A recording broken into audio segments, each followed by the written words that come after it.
our favourite now, which became the talk of London when published in 1949, selling over 200,000 copies straight up.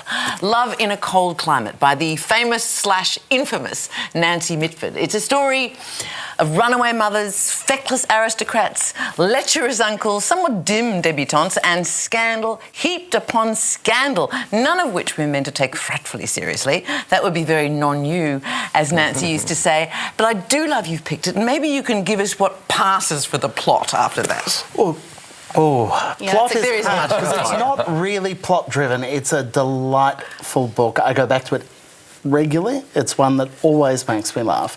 But it more or less follows Polly Hampton, who is of age to be married. She's beautiful.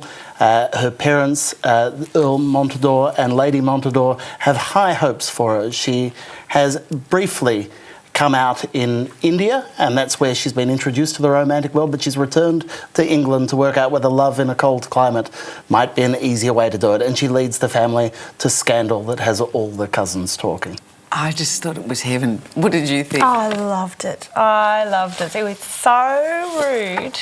It's such a sexy book. Yeah. So sexy. That's sexy. It's a sexy book. What just the most amazing... It is hilarious. The characters are wonderful, and just when you think you've met them all and you've laughed your face off, in comes Cedric. Yeah. 3/4 of the way through the book, so I just adored it. We shall come to Cedric. Please, let's. Yes. Look, I loved it. I loved it. I mean, I really... I've read the Pursuit of Love, which was preceded it. And there's this magnificent family in there, which is based on the Mitford family, and they're back in Love in a Cold Climate.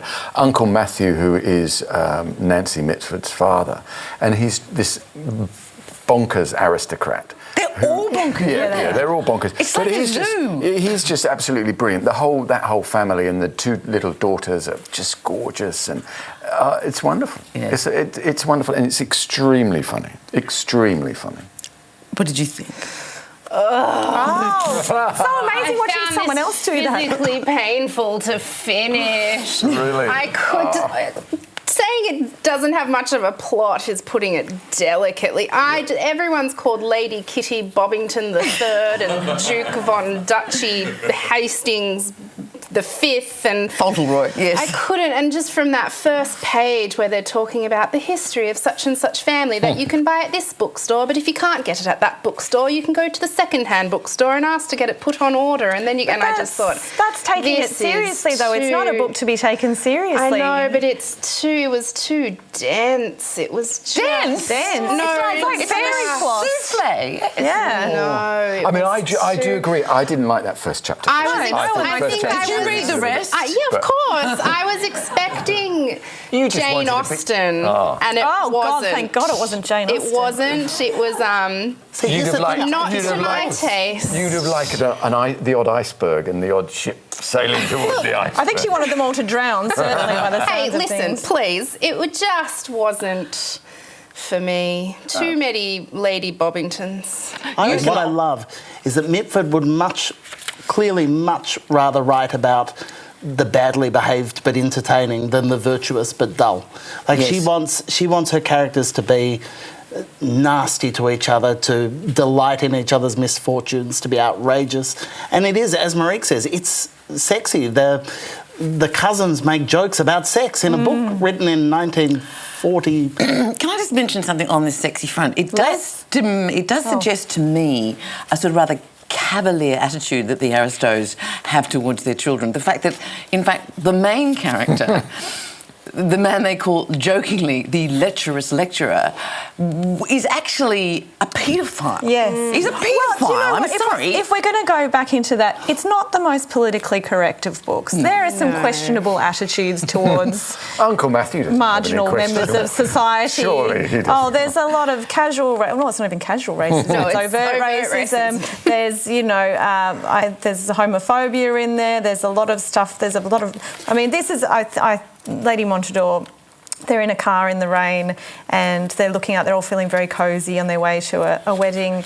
And she says, I love being so dry in here and seeing all those poor people so wet. She's the most Lady Montador is a fabulously monster. She is absolutely she's a monster, fantastic. and she's hilarious. But there's this whole undercoat, I think, of a broken heart of a woman who competed with, bullied, and then lost her daughter. I think that's a really interesting, dark story. And then the way that she kind of physically and mentally falls apart. Let's put aside all the hilarious jibes from our protagonist talking about how old everyone is at 40 and 50. They must be ancient and hideously ugly.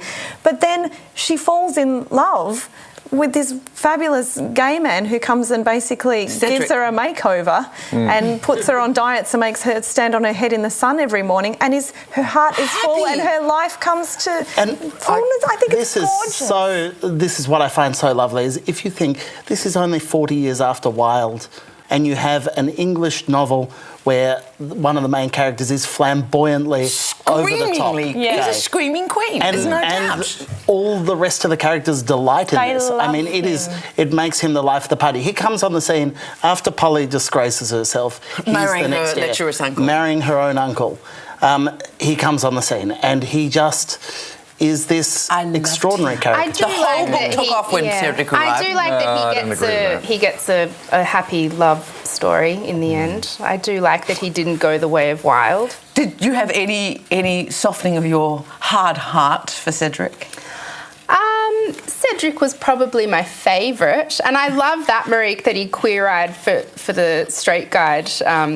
Lady Montador. That's what he did. I hadn't even considered that, but that is exactly what happened. She was so happy. I did think about that show, reading the stuff about Cedric. Yeah. I like to. It's so easy when you read this to think it's just the way she spoke. You know, that Nancy Mitford trills along, but it's beautifully constructed, and it seems to me really stylishly written. It is. I mean, her life. One of the great delights, if you loved this book and her books, is delving into the letters between the Mitford sisters. And she's clearly writing her own life and people she knew. But she is an incredible, impeccable stylist. She's making very deliberate choices, and she's deliberately wickedly funny. You know, on the line. This bit, just briefly, it was a favourite superstition of Uncle Matthew's that if you wrote somebody's name on a piece of paper and put it in a drawer, that person would die within the year.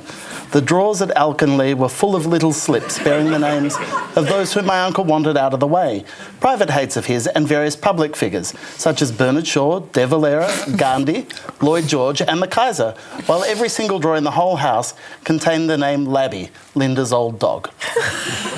Just bizarre and wonderful and very precise. Yes. I mean, this is also the world of the uber-rich and the aristocracy in England. And it is, you know, I can totally see, to a certain degree, yes, in a different era. I can see it would resist you. These are not familiar stories. These are not people who are immediately likeable. But it's a work of fiction. Mitford loves them. Yes. It's also a very female book as well. I mean, Cedric is a very alive character, but the women in this book are really punchy, vivacious, verbose. I mean, the men are either dying off, marrying the sex pests, marrying themselves off into terrible marriages, and you've got the very boring academic husband of the protagonist. Isn't he tedious? It's a very fresh, sexy, funny book. I mean, I can't stand those parlour room, everyone going, "Oh, Mr. Kavumsi's arrived. Oh, draw the curtains." But it's funny as hell. I think the characters are so vivid. It's really funny. Yeah. It's not stuffy at all. Thank you, Michael. Thank you, Michael. It's always a pleasure to be back in Nancy Mitford world. And it was fun. It was fun going back to it. So.